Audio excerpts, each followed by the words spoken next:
Hey guys, I'm Redeemed Zoomer, and today we're making a tier list of styles of Christian music. And this is all my personal opinion, by the way. It's going to be very biased. I know a lot of comments are going to be like, this is so biased, you can't judge other Christians for liking different things. Yeah, guys, yes, I know, it's biased. It's my own personal opinions. And if you have different theological beliefs than me, if you're from a different church tradition than me, you might have a different tier list, and that's okay. Now, just because it's my own personal opinion doesn't mean it's just my personal preference, because I do think different styles are more than a personal preference, at least in the context of a real church worship service. I think the different styles actually have different objective meanings and different theology behind them. But anyway, let's get into it. So in S tier, the best style, of course, is Calvinist psalters. In traditional Reformed Calvinist churches, they practiced what's called exclusive psalmody, which means the only thing you can sing in church is psalms from the book of Psalms in the Bible. This means we should only sing songs directly inspired by God. So no uninspired hymns. As beautiful as Holy, Holy, Holy or Be Thou My Vision are, in traditional Calvinist churches, those would not be sung. Now, most modern Calvinist churches, most modern Presbyterian and Dutch Reformed churches have abandoned exclusive psalmody. And I don't know what I personally think about this, but regardless, the practice of exclusive psalmody created some of the most beautiful psalters. And a psalter is just a setting of the Psalms to music. John Calvin in the 1500s commissioned Claude Goudamel to write the Genevan Psalter, and I'm going to put a link to the Genevan Psalter in the description of this video. It is all 150 psalms set to original four-part harmonies, and it is absolutely beautiful. And Calvinist psalters were one of the first examples of four-part harmony, which became the basis for literally all of classical music. If you look up four-part harmony on Wikipedia, the example it gives is a Calvinist psalter from the Genevan Psalter. And the purpose of four-part harmony is for the entire congregation to sing in unison. So this is the first example of how the style of music actually has an objective meaning. In traditional Reformed or Calvinist churches, you wouldn't have a worship band at the front of the stage. No, you would have the entire congregation sing together in four-part harmony. And four-part harmony means there's four different parts, but they're all singing in the same rhythm. It's not polyphonic the way a lot of Roman Catholic music is. Polyphonic means a bunch of different voices and rhythms interweaving. Very beautiful, not very convenient for congregational singing. So Calvinist psalters are homophonic. Four different parts, but all singing together in the same rhythm. So the entire congregation can sing together, and it's supposed to sound like the angel choirs in Revelation. So that's why Calvinist psalters are absolutely beautiful, and we're singing the Bible. We're singing directly the music of the Bible.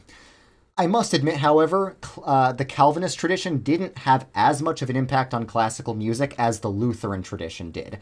Literally, the best sacred music composers are like Bach and Handel. They're both Lutheran. And Johann Sebastian Bach, if you ask any music student, music is my major in college, if you ask any music student, they all have to admit Bach is objectively the best composer who ever lived. He was a devout Lutheran. He wasn't just one of those composers like Mozart who wrote some church music because they were paid to. He was a hardcore Lutheran. In one of my music classes, my professor showed us Bach's entire collection of Lutheran scholastic theology works. He was really hardcore about his Lutheran faith. So Lutherans have a style of singing called chorales. It's also this four-part harmony, but it's not strictly psalms. So I would say the musical quality of Lutheran chorales are better because Lutherans just produced more skilled composers and artists in general than Calvinists did. And even though I'm a Calvinist, I'll admit this for Lutherans. Lutherans win the day when it comes to music. However, I do think the Calvinists were focusing harder on being biblical, and the Lutherans were they just wanted beautiful music. And it is beautiful music, and it still is biblical in its themes. But I think the Calvinists were more by the book in directly only singing the Bible. They were only singing the Bible. But even so, the best Christian music is either Calvinist psalters or Lutheran chorales. So I highly recommend all of you listen to the Genevan Psalter and listen to Johann Sebastian Bach. Next, in A tier, we have Anglican and Methodist hymns.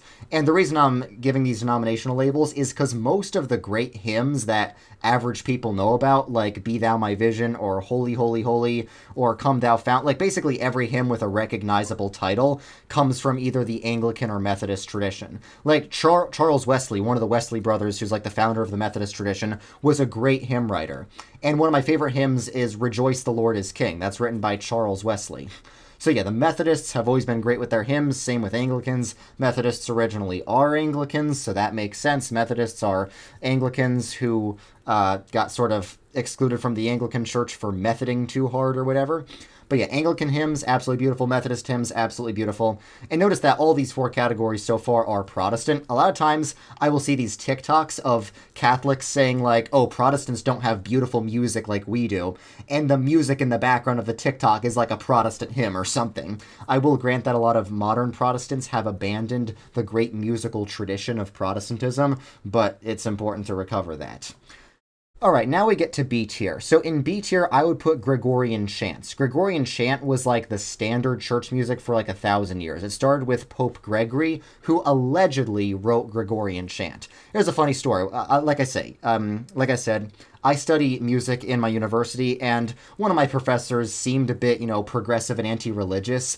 And he was like, yeah, there's a myth in church history that Pope Gregory invented Gregorian chant, but he actually just copied it from earlier Roman styles. So in this class, we're not calling it Gregorian chant. We're going to call it Franco-Roman chant. So just to spite that professor of mine, I am insisting that Pope Gregory did actually invent Gregorian chant, even though I have no evidence for that. I just want to spite my secular music history professor who tried to demystify all the church's sacred music. So for the purpose of this video, despite the fact that I have no evidence for this, we're going to say Pope Gregory himself invented Gregorian chant. So yeah, Gregorian chant is beautiful. It's monophonic, so it's not that complex. It's just like a singular voice, but it's very beautiful. Now here's why I would still put it below the hymns and chorales and psalters of the Protestant churches. Generally, congregations can't sing Gregorian chant. That's a big difference between Catholicism and Protestantism. Protestantism really emphasizes the participation of the congregation in worship, whereas traditionally in Catholic churches, it would in some ways be kind of like modern CCM contemporary worship, where it's just like a performance for the congregation. So there'd be these beautiful Gregorian chants like at the front of the church, but like the congregation wouldn't exactly be participating in it. And because of how asymmetrical, how fluid the rhythm of Gregorian chant is, it's very hard for congregations to sing it. So while Gregorian chant sounds beautiful, I would still put it below the great hymn traditions of the Anglican Church, the Lutheran Church, and the great Psalter traditions of the Reformed churches. And in B tier, I would put gospel music, the music that emerged from historically black churches in America. It is very beautiful. It's like 4-part harmony. The reason I would just put it below this is from a classical music perspective, it didn't have as much of an influence on classical music as the other styles did, but it's still very beautiful. It still sounds very heavenly. And this is one of the reasons I say you don't have to strictly have one style of music in church. There are multiple styles of music that sound sacred and heavenly, but that doesn't mean that all styles of music are okay. It's not all styles that are okay. It's also not just one style that's okay. There's multiple styles that are beautiful in their own way. A style that I would say is beautiful in its own way is Byzantine chant. A Byzantine chant can sound similar to Gregorian chant. It's generally monophonic. Generally, there's one drone note and then a higher note that sort of varies in its pitch.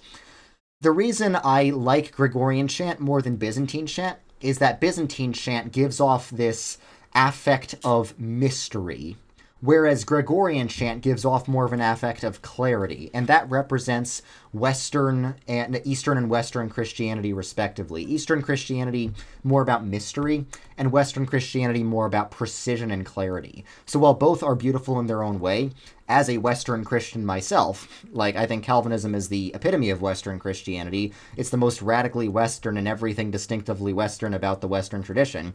I much prefer clarity over mystery when it comes to the faith. There still is a place for mystery, but we need to have a priority of clarity. Now, like I said, If you are Eastern Orthodox, you should put Byzantine chant in S tier. That would make sense for your theological tradition. If you are Roman Catholic, you should probably put Gregorian chant in S tier. But because of my theological tradition, because I am a Calvinist, it makes sense that I put Calvinist psalters in S tier, and that's why. Anyway, so next up in D tier, we will have modern choral music. So not all contemporary music is musically bad, because there are some composers who are like contemporary. I'm thinking of John Rutter or Philip Stopford, who write music, but they write it in like a traditional style, following a lot of the rules of classical music.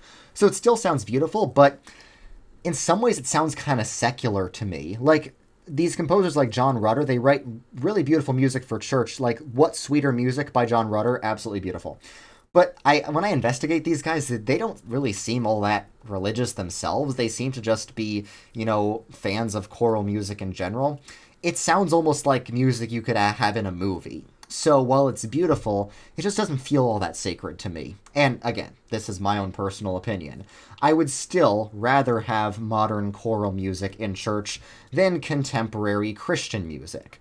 I really don't like contemporary Christian music. I just think it is bad because it sounds bad. You don't need any other reason.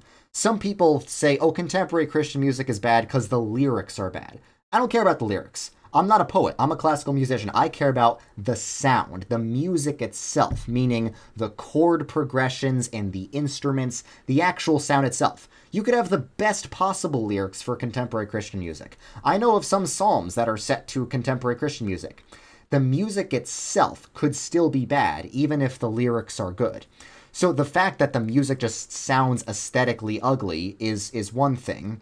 But you also have to consider the theology behind the style, because as I already indicated, every style of church music has a theology behind it. Like I said, the theology of Calvinist psalters is the whole congregation needs to sing together and we need to sing the Bible. The theology of Lutheran chorales is the same thing, but we don't necessarily need to only sing the Bible. The theology of Gregorian chant is beauty and clarity. The theology of Byzantine chant is otherworldliness and mystery. The theology behind contemporary Christian music, it comes from the Jesus People movement. A bunch of hippies from California in the 1960s converted to Christianity, and they tried to invent a new form of church that doesn't feel like church. It's church for people who don't like church. That's where the whole Calvary Chapel denomination comes from. So the style of contemporary Christian music, the reason it doesn't sound like traditional church music is not just because it's new. It's because it was intended to not sound like traditional church music.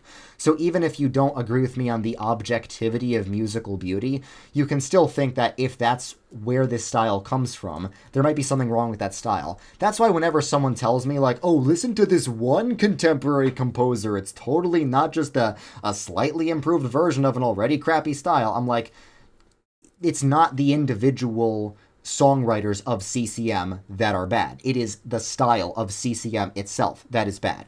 And a lot of people are like, oh, I don't know, I enjoy CCM, but think about it. People like me, I can't help it. I've been to churches where they sing contemporary music. I've tried to enjoy it, okay? I've tried to be open-minded and open-hearted to it. But people like me have a visceral reaction to it. When I walk into a church and it like smells like an office building and I hear CCM, I actually feel like physically sick. I have a visceral reaction against it. And you don't hear this when it comes to traditional music. There's some people who think traditional music is kind of boring, but no one has such a visceral reaction to it.